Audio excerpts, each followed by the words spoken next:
Salve família vascaína, voltamos aqui com o nosso canal.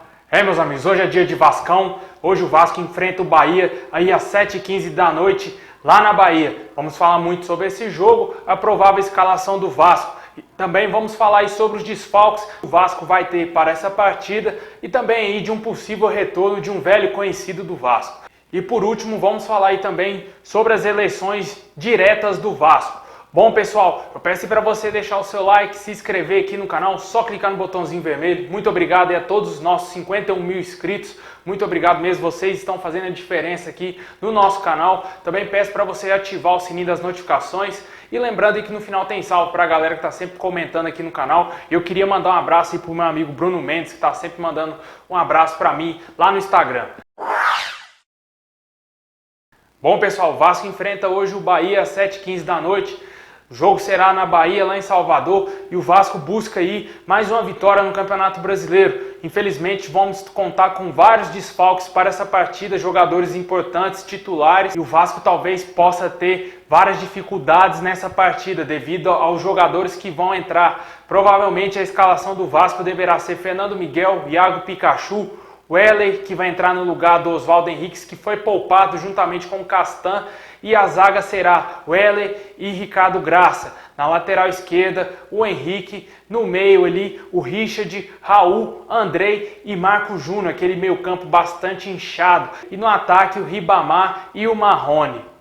Essa talvez seria a provável escalação do Vasco, a escalação que está aí na mídia. E o Vasco precisa dar mais uma vez uma resposta para o sócio torcedor, que já chegou a 155 mil sócios, cara. É impressionante o nível da torcida do Vasco. Isso é o Vasco. O Vasco está totalmente em outro patamar, a torcida do Vasco totalmente em outro patamar, cara. Não tem comparação, é a torcida mais apaixonada do Brasil. Nenhum clube supera o Vasco em termos de torcida, cara. O Vasco é o time com a torcida mais apaixonada, a torcida que ama o clube. Para quem assistiu os últimos bastidores aí do Vasco, na Vasco TV, da vitória contra o Cruzeiro, viu que os jogadores compraram a ideia aí do sócio, viu que o Luxemburgo está botando fé nesses jogadores, está cobrando deles jogarem pelo sócio torcedor e jogar por todos os torcedores do Vasco e pela Cruz de Malta.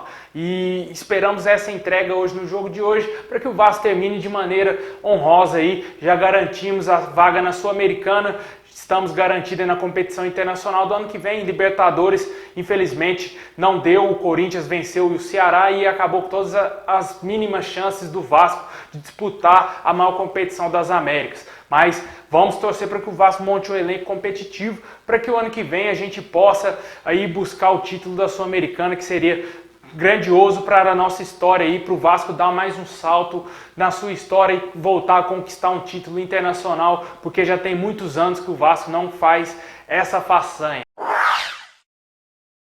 Pessoal, foi aprovado finalmente aí as eleições diretas do Vasco. Agora quem escolhe o presidente do Vasco é você, sócio torcedor que vota, o sócio que vai lá em São Januário, escolhe o seu presidente.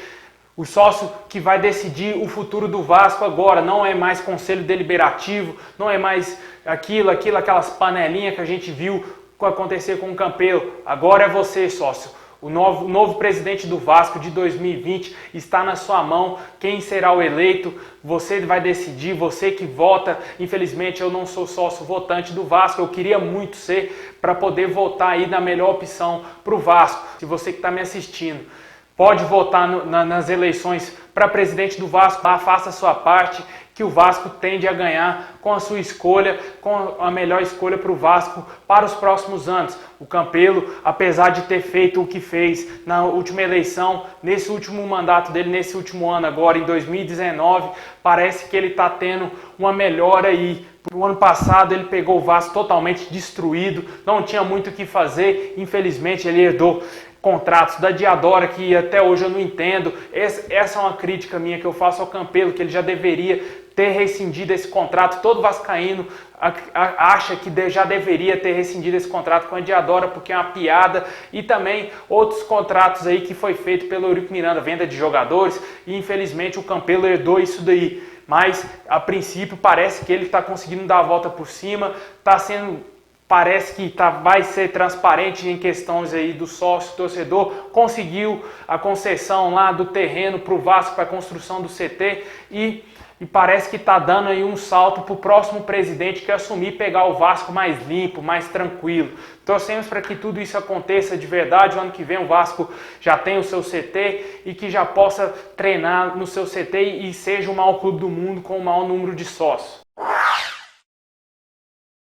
Bom, pessoal, o Vasco pode ter a volta aí, quem sabe, do goleiro Fernando Praz. O goleiro vem sendo especulado a voltar a vestir a camisa do Vasco. Ele está com 41 anos e está no Palmeiras. Pouco joga devido à titularidade absoluta do goleiro Everton. E se cogitou aí muitas vezes a volta do Fernando Praz ao Vasco. Ainda não existe nada de oficial, o Vasco não enviou proposta. O Fernando Praz ainda não deu entrevistas dizendo se foi sondado realmente. O que existe é somente especulações sobre o nome do Fernando Praz. Você já deve ter visto isso na mídia aí, no Instagram. Todos os sites parece que estão noticiando isso daí sobre o Fernando Praz. E vamos aguardar os próximos dias. Na minha opinião, não seria uma boa ter a volta dele, a não ser para ele jogar ali somente o Carioca e aposentar, somente por gratidão o que ele fez com a camisa do Vasco.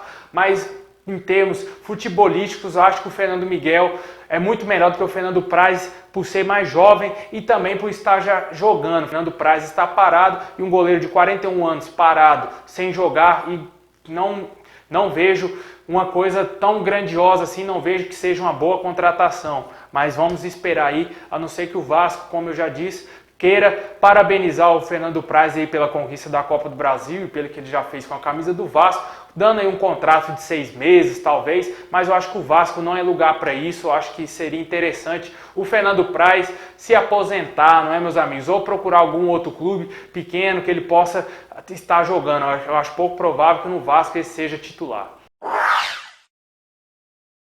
Bom, meus amigos, é isso aí. Comenta aqui embaixo sobre o jogo contra o Bahia, o que você espera e qual placar você acha que vai ser. Também fala aqui sobre as eleições diretas do Vasco e o Fernando Praz.